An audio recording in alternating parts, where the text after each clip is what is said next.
Československý filmový měsíčník.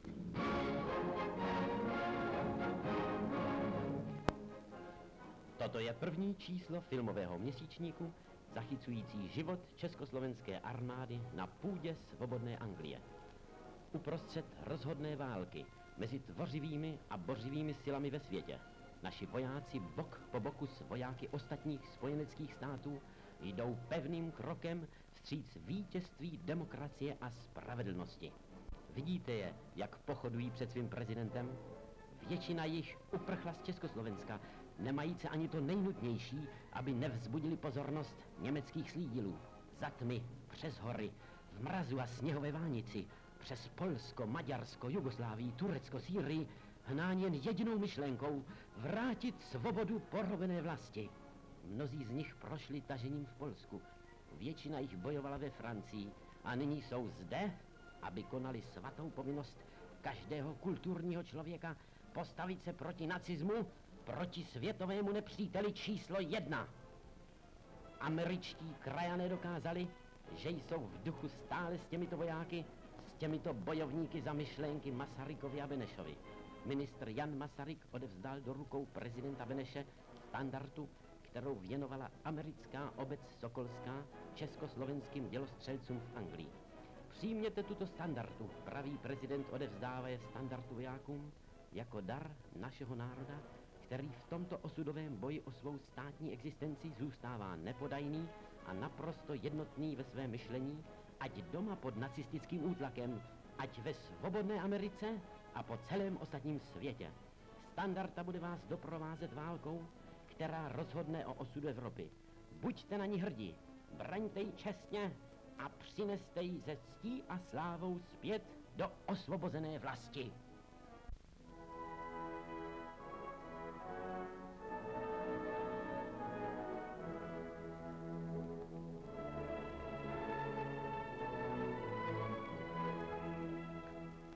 Zde jsou muži, kteří se byli a budou být až do konečného vítězství. Prezident Beneš udílí vyznamenání československým vojákům, kteří prokázali ve Francii úspěšný čin výkonný či velitelský, při němž byli vystaveni nebezpečí života. Udílí jim nově zřízená vyznamenání, jsou to medaile za chrabrost a československý válečný kříž. Jsou mezi nimi chlapci z Čech, Moravy, Slezska, Slovenska, Podkarpatské Rusy, z ciziny, bez rozdílu přesvědčení, stavu a náboženství.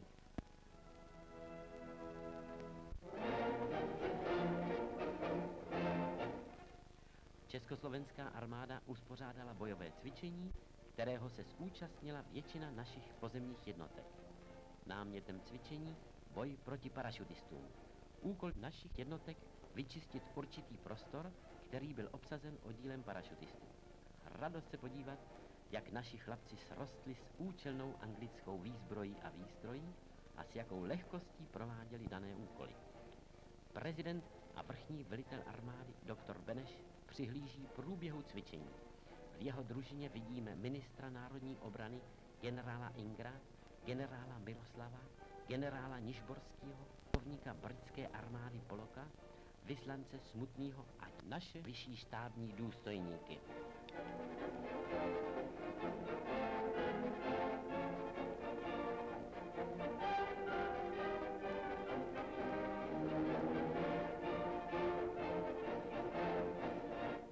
Cvičení bylo provedeno s taktickou dokonalostí, přesností a rychlostí a ukázalo, že naši hoši jsou na dávno slibovanou invazi dokonale připraveni. Po zdařilém cvičení bývá obvykle slavnostní oběd pro zúčastněné. Tak tomu bylo i tentokrát a slavnostně vyzdobená brigádní jídelna nabídla pohostinství vzácným hostům. Kuchyně se činila, seč síly stačily a skutečně dokázala, že naše knedlíky z anglické mouky chutnají právě tak, jako doma. České veselé písničky přispěly k doplnění nálady a radosti ze zdařilé práce.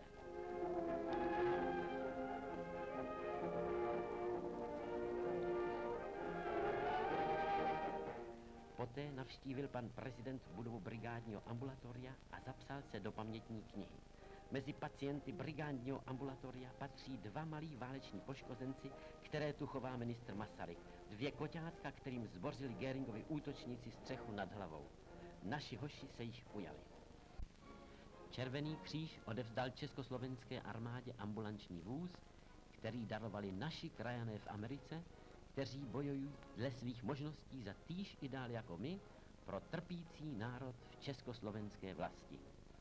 K večeru opouští prezident se svou družinou kraj, který je domovem naší pozemní armády. Odebírá se do Londýna, do svého skromného sídla, z něhož po opuštění Československa se jal organizovat druhý národní odboj. Doktor Beneš opouští armádu a ubírá se do Londýna. Při příjezdu domů hlásí mu stráž, že jeho dům právě v oné noci, kterou prezident strávil u armády, se stal cílem německých letců a prezidentův kryt, který mu za bombardování sloužívá za útočiště, byl přímo zasažen a zničen. Jedna z mnoha každodenních událostí našeho života v Londýně.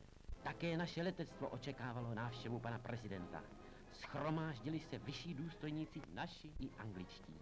Uprostřed generál československého letectva Janoušek v přátelském rozhovoru s Beaumontem, group captainem, bývalým a jak si sám toužebně přeje i budoucím leteckým ataše Velké Británie v Československu.